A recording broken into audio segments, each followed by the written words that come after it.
Padahal apa tadi dia bilang? Gua nyusul. Makanya kalau diajakin piknik,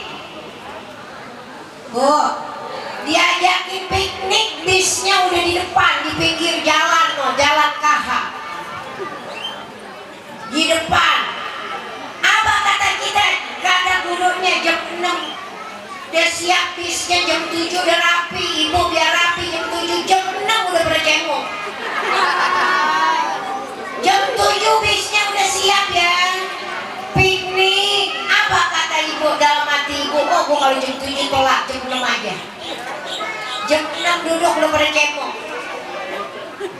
Kalau diajakin jalan-jalan, maka orang yang pergi ke tempat kebaikan, duduk di mana selim, itu adalah ajakan Allah. Makanya jangan sekali-kali kita nolak. Apalagi kita pakai janjinya asal ngomong aja, lo duluan ntar gue nyusul. Maka itu adalah sebenarnya ajakan menuju syurga. Maka alhamdulillah dengan adanya maulid ini kita perbaiki hubungan kita kepada Allah dan hubungan kita kepada Rasulullah Sallallahu Alaihi Wasallam.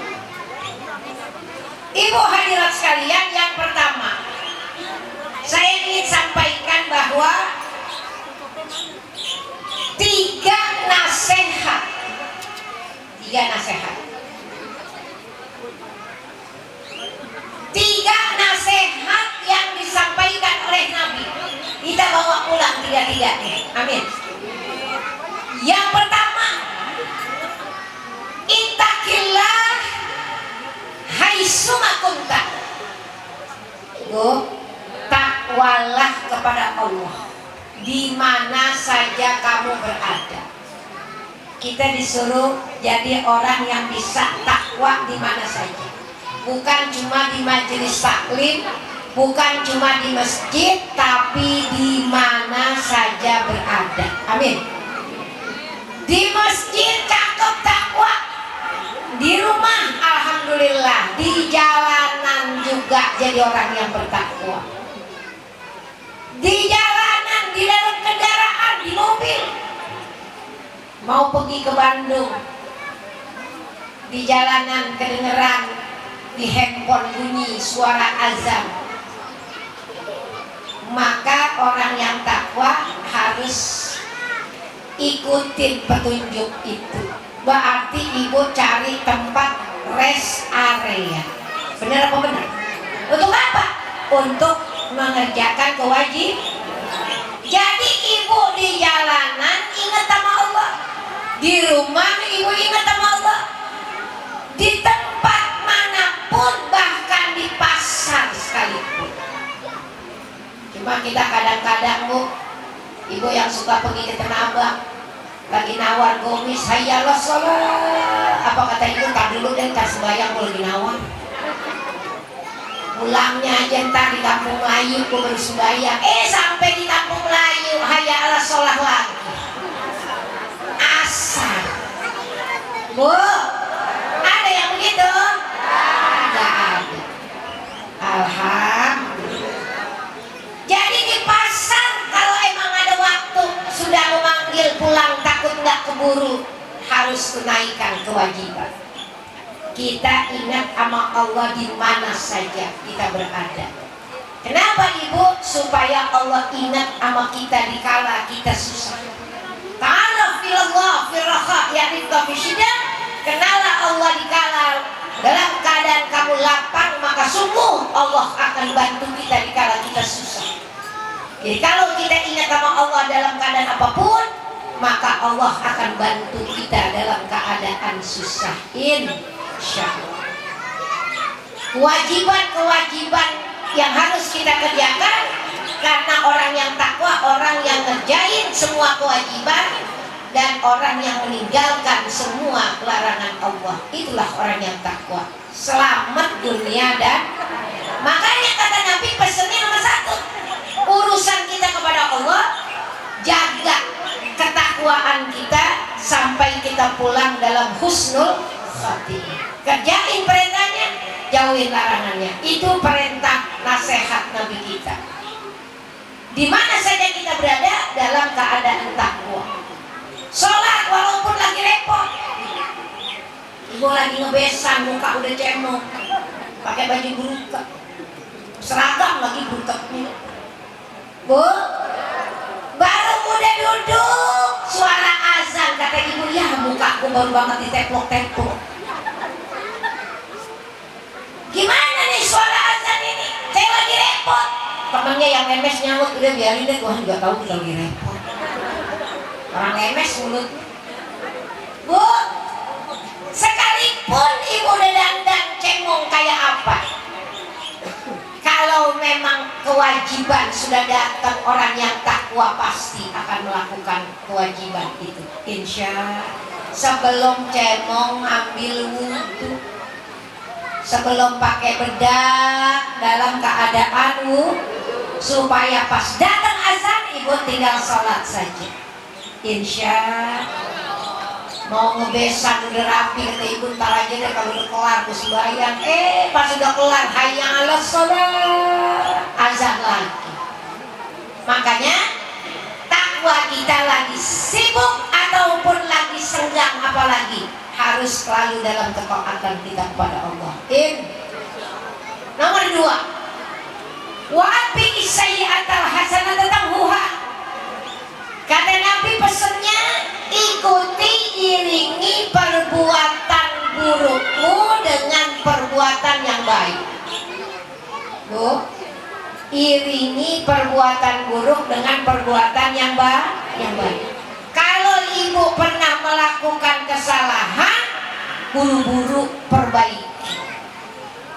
Ibu melakukan dosa, buru-buru taubat. Ibu melakukan kekeliruan, buru-buru benerin. Kenapa? Karena manusia suka berbuat salah dan khilaf. Benar Bu? Akhlaknya bagaimana? Karena manusia kadang-kadang suka hilaf, suka salah. Maka kata Nabi, biar perbuatan buruk kita terhapus, buru-buru melakukan kebaikan. Baru saja dosa, ibu-ibu istighfar. Baru saja berbuat kesalahan, buru-buru minta maaf. Baru saja berbuat dosa, buru-buru berbuat baik, buru-buru sedekah, buru-buru baca Quran, buru-buru sholat sunnah, buru-buru segala macam kebaikan yang bisa kita lakukan. Kenapa? Supaya perbuatan salah kita jangan sampai tertulis yang memberatkan besok timbangan di akhirat nanti. Jadi biasain kalau baru saja melakukan kesalahan dan keburukan, cepat-cepat kita benerin perbuatan kita supaya kita bisa bersih. Jangan sampai dosa yang kita lakukan dosa sama siapa? Sama siapa saja. Kesalahan sama siapa? Sama siapa saja. Kalau baru saja berbuat salah, terus ibu ingat, ya Allah, saya tadi melakukan kesalahan, buru-buru minta maaf. Ya Allah, saya berbuat dosa, buru-buru taubat, buru-buru istighfar, buru-buru baca Quran, buru-buru sholat sunnah. Supaya apa? Minta ampun dengan kesalahan kita. Itulah yang diperintahkan dalam nasihat Nabi kita Muhammad Sallallahu Alaihi Wasallam. Yang ketiga, yang terakhir. Apa yang ketiga pesan baginda Nabi? Wa khaliqin nasi bi khuluqin hasanin. Bergaullah kepada sesama manusia dengan cara apa Bu? Dengan pergaulan akhlak yang terbaik. Kita setiap hari bergaul, bertetangga, berteman, bersahabat, berbesti, semuanya ada cara-cara akhlak yang kita kerjain. Maka pesan Nabi, bergaullah kepada mereka manusia yang kita pergauli, yang kita main dengannya, yang kita berkawan dengannya, dengan akhlak yang terbaik. Maksudnya apa Bu? Kita kudu pakai akhlak kalau bergaul. Insya bertetangga ada akhlaknya, berteman ada akhlaknya. Kalau berteman pasti orang punya salah, punya hilaf. Bener apa enggak? Ibu punya teman pasti ada kelirunya, pasti ada kesalahannya. Apa yang disuruh oleh Nabi kita? Nabi kita suruh kita untuk banyak punya akhlak dalam memaafkan orang yang pernah kita perbuat salah. Jadi kata Nabi apa Bu? Bermaaflah kepada orang yang menyakiti hatimu. Bergaul dengan akhlak yang baik, yaitu hati yang lapang, gampang maafin orang. Kenapa Ibu? Karena Nabi kita Bu punya akhlak luar biasa. Ketemu sama siapa saja, yang paling pertama dia menampilkan wajah yang manis. Masya Allah. Akhlak yang paling pertama wajahnya. Kenapa? Karena kalau kita ketemu pasti yang kita liatin mukanya dulu baru kakinya. Ada nggak yang baru pertama kenal, baru ketemu langsung liatin kakinya? Pasti pertama kali lihat mukanya. Benar apa benar? Akhlak yang mulia pertama wajahnya. Sebelum ngomong pasti kita lihat wajahnya dulu. Bagaimana akhlak Nabi? Wajahnya manis. Artinya manis, nggak pernah cember, nggak pernah melengos.